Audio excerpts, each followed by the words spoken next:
We've been spending a lot of time outside by the pool, and I realized that we ran out of sunscreen. Guys, Nara and Lucky are playing us. They're trolling us. They are not actually making their own sunscreen. They've been doing this whole bit where she says, I think we've ran out of X. I'm going to make my own, like toothpaste. They are marketing geniuses and they know that controversy increases engagement. So look at how this sunscreen video has gone viral. But for those of you who think that she's actually serious and you also want to start making your sunscreen at home, let me tell you as a dermatologist, do not do it.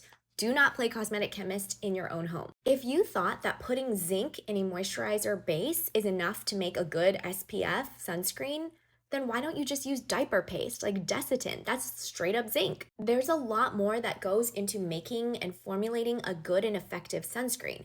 You have your SPF filters, which we know she's using zinc, but how is that being stabilized? How much SPF is that providing? You also need some type of preservative to stabilize the formula so that you're not getting bacteria and mold growing in your product.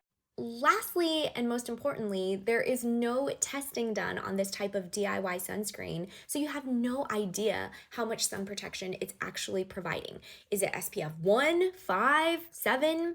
Who knows? Is it even giving you any sun protection?